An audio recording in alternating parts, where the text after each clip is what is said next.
Composting is a great addition to your homestead to further increase your sustainability efforts and make use of your waste.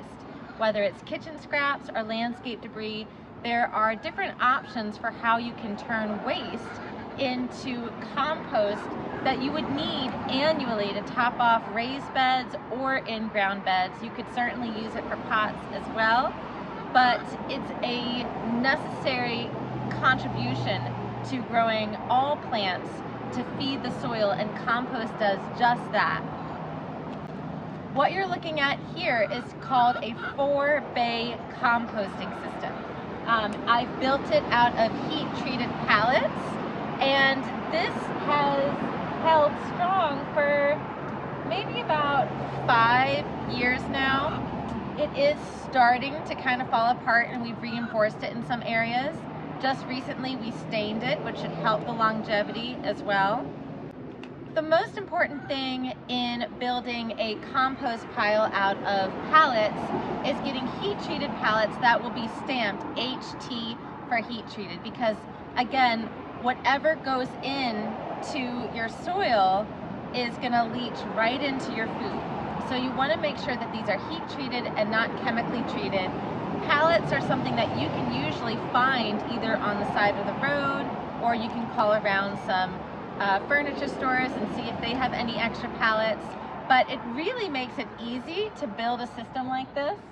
We just collected 3 pallets per bay, connected all 3 sides with screws, and added hardware cloth on the inside with screws and washers. And then if there was a pallet that wasn't the same size as the other, we would just bring in either 2x4s or fence boards and supplement the shape so that way everything was nice and consistent. What is most important to know about choosing your composting system is how you're going to use it. This Pallet Bay System is ideal for landscape debris or chicken manure, chicken shavings. I do not put any of my kitchen scraps in an open pile like this, because at least here in the urban environment, it will attract rodents and raccoons and possums. Now, we'll see how it's going to look differently in my dream property, but there's likely going to be a combination of efforts like there is here. So this is strictly for landscape debris and chicken shavings and manure. And what we do is we fill it up as finely chopped up as possible in order to break down more easily. Honestly, I've been really lazy with this compost pile. Ideally, I would water it regularly if we don't get any rain. That's going to help heat up the pile, break down the pile. And what I've done in the lazy method is whenever I've had a bay that is close to being finished, I use it directly in the garden. You could screen it though if you wanted something more fine, or if you wanted to mix it with some other soil mediums in order for seed starting or something like that. But I've just used pure compost straight in the garden, and then I just flip my bays. And so I keep flipping them until they have broken down. That's the lazy way to go about it, but you can rent a chipper to chip any limbs or large pieces into your compost. You can build a screen in order to screen that compost and get a really fine medium. Sometimes the lazy way is the easiest way of getting things done. So now let's talk about where my kitchen scraps go.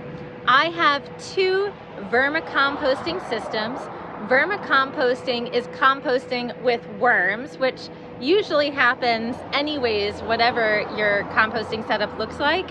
But vermicomposting is specifically feeding worms in an enclosed environment. And of course, my sweet potato has really covered up my Subpod here.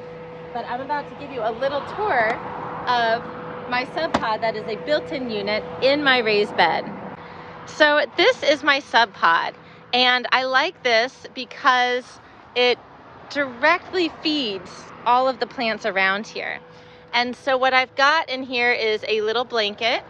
And then I recently added a bunch of paper shavings because as we were moving, we had a lot of paper to get rid of. I keep this little bamboo pole here to mix it up, and let's just see how it looks right now. I do highly recommend mixing your worm bins as much as possible, because the truth is, the more contact the worms have to everything, the better it's going to break down. You can see the little holes so the worms can come in and come out, but I do recommend always ordering some worms, some composting worms like red wigglers, to start a worm bin like this. I love the Subpod because it is a heavy duty unit that is completely secure. And so this is gonna work for me in the mountains where we have bears and deer and raccoons and plenty of other wildlife that would like to get in here. This is the whole purpose of composting kitchen scraps in something secure like this that can't be pulled apart. So what is the function of this particular worm bin, my Subpod? I could probably pull worm castings from here and use it to fertilize my garden, but the truth is this is just a very convenient way to directly feed my garden, and so I'm really feeding it and I'm not taking much from it. I'm going to show you another worm bin in which I can utilize it in different ways. This is my other worm bin, and what I like about this one is that it's got a spigot down here at the bottom so I can collect the worm tea, and it's in layers so I can collect the worm castings. This is another very secure unit, but the lid could be easily pulled off if you had bears or raccoons in your area, and if that was the case, then I would put something heavy on top.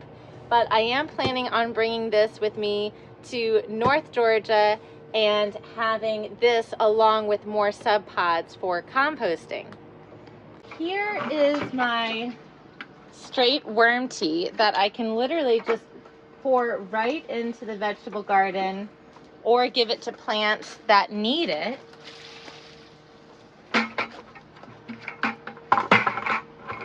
I can also aerate that worm tea and feed it with molasses, which I'll show later on in the course, to increase the reproduction of the microbial life.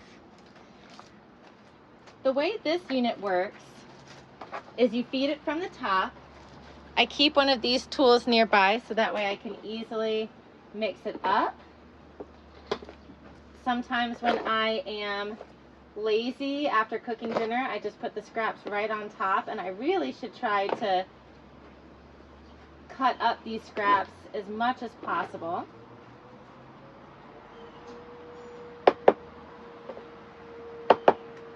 What you'll see below is a bunch of beautiful worm castings and worms. This right here is pure gold. I can take this and make a worm tea in the garden. I could also apply it directly in the garden around my plants.